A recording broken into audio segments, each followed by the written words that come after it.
शादी के बाद विदाई का समय था।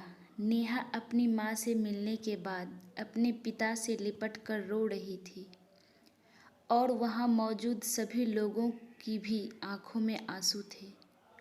उस समय नेहा ने घूंघट निकाला हुआ था और अब उसका विदा होकर ससुराल जाने का समय हो गया था।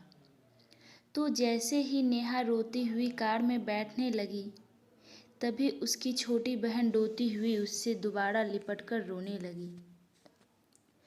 तभी गाड़ी के पास खड़े नेहा के पति अविनाश से उसका दोस्त दिनेश कहता है, अरे यार अविनाश, यहाँ से घर पहुँचते ही सबसे पहले होटल अमृत बाग पहुँचकर एक बढ़िया सा खाना खाएंगे, क्योंकि यहाँ तेरे ससुराल में तो एकदम घटिया खाना था।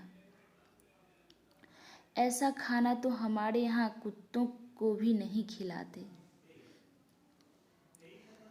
तभी साथ ही खड़े अविनाश के छोटे भाई ने भी कहा, हाँ यार, यहाँ का खाना तो एकदम बकवास था और रसमलाई में तो रस ही नहीं था। ये कहते हुए वो तीनों ही जोर जोर से हंस रहे थे। तभी नेहा के पति अविनाश ने भी अपने ससुराल वालों की मजाक उड़ाते हुए कहा कि हाँ यार, मैंने भी मजबूरी में ही यहाँ का खाना खा लिया, वरना मैं तो ऐसे खाने को तो हाथ भी नहीं लगाता। और अब पक्का हम तीनों घर पहुँचते ही होटल अमृत बाग का खाना खाएंगे।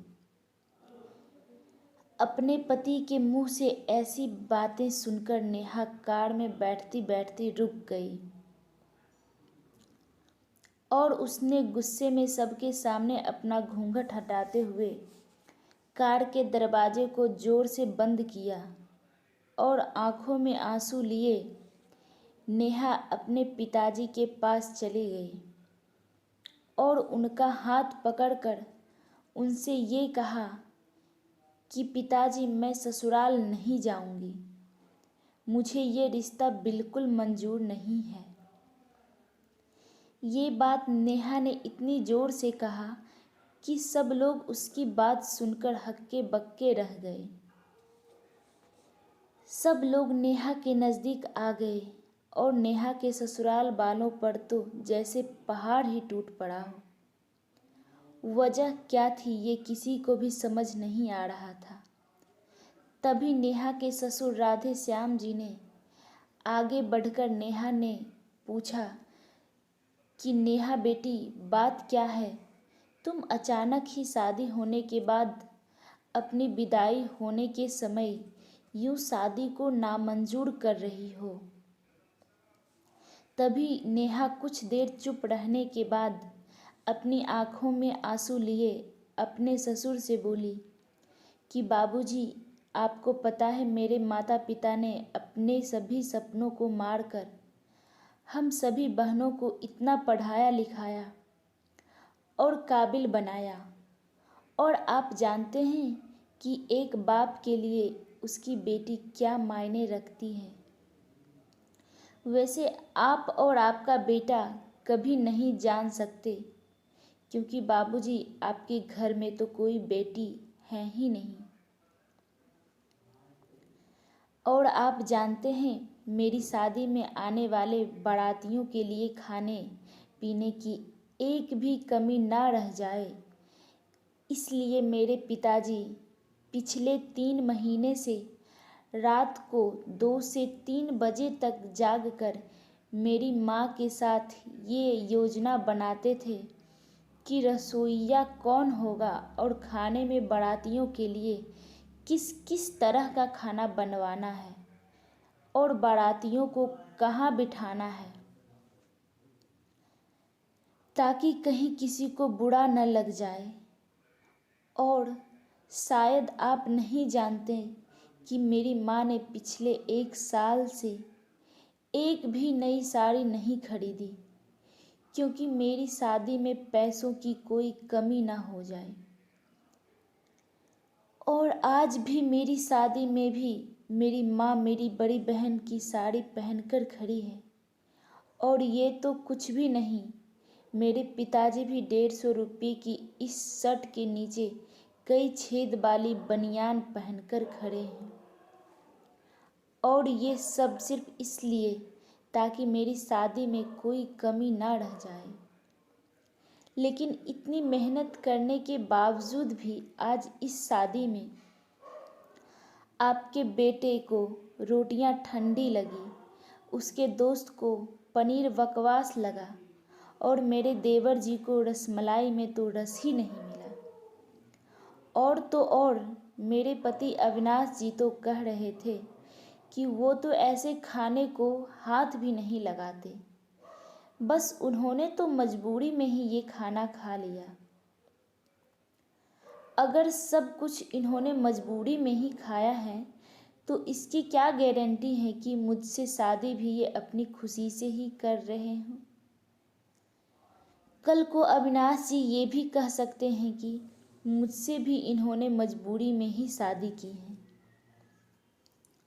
और नेहा रोते हुए अपने ससुर से ये भी कह रही थी कि जिस माता पिता ने मेरी शादी में दिन देखा ना रात बस शादी की तैयारियों में लगे रहे, उन माता पिता पर आज आपके बेटे और उनके दोस्त यूं जोर जोर से हंस रहे हैं और उनकी इतनी बेइज्जती कर रहे हैं। क्या आपके घर में माता पिता की इतनी ही इज्जत होती है? तभी नेहा के ससुर ने कहा कि बेटी, इतनी छोटी सी बात पर तुम इतना नाराज हो गई। तो नेहा ने अपने ससुर की बात को काटते हुए कहा कि बाबूजी, ये छोटी सी बात नहीं है। अगर शादी के बाद मैं भी आपकी इज्जत ना करूं तो आपको कैसा लगेगा? ये सुनते ही नेहा के ससुर ने शर्म के मारे अपनी आंखें नीची कर ली।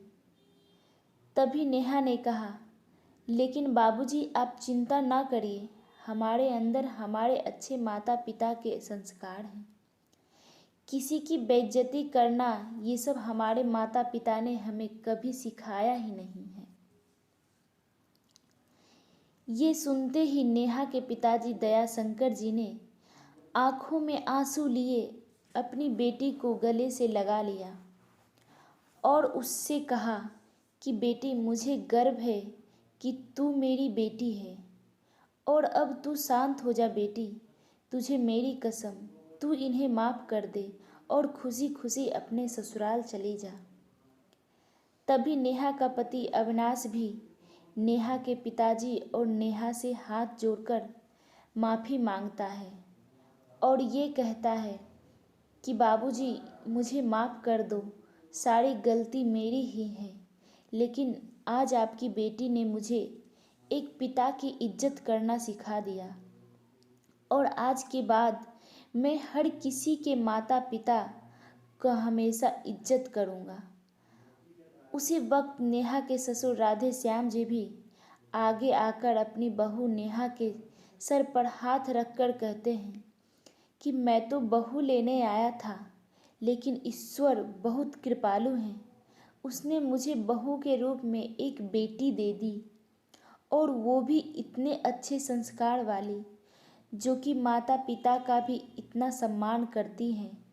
और अब बेटी, मेरे कहने से इन नालायकों को भी माफ़ कर दे, मैं हाथ जोड़ता हूँ तेरे सामने।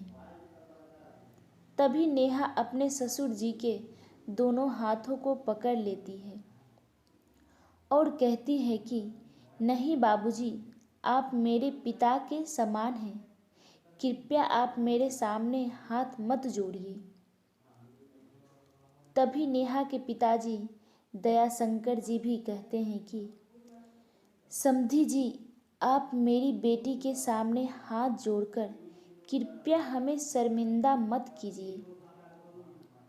मेरी तो आपसे बस इतनी ही प्रार्थना है कि मेरी हमेशा आप मेरी बेटी को अपनी ही बेटी समझना और इससे कभी कोई गलती हो जाए तो इसे माफ़ कर देना।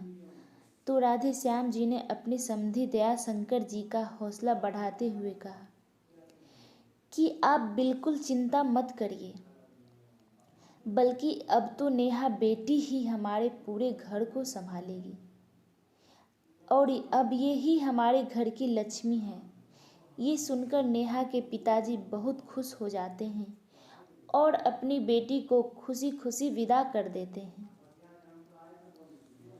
और नेहा अब राजी खुशी अपने ससुराल रवाना हो गई थी और अपने पीछे छोड़ गई थी आंसुओं से भीगी हुई अपनी माँ और पिताजी की आंखें और अपने पिता का वह आंगन, जिस आंगन में कल तक वह खूब हंसती खेलती थी। आज से इस आंगन की चिड़िया उड़ गई थी किसी दूर प्रदेश में। तो दोस्तों, बेटी माँ बाप का अभिमान वो एक अनमोल धन होता है। और दोस्तों, अपनी छाती पर पत्थर रखकर वो अपनी प्यारी बेटी और अपने जिगर के टुकड़े को उसकी शादी करके उसे विदा करता है।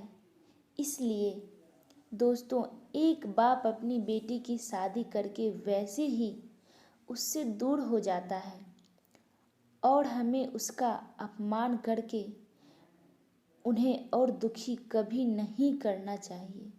तो कैसी लगी हमारी यह स्टोरी कमेंट में ज़रूर बताइएगा। अगर स्टोरी अच्छी लगी हो तो वीडियो को लाइक शेयर और चैनल को सब्सक्राइब ज़रूर कीजिएगा। Thank you so much.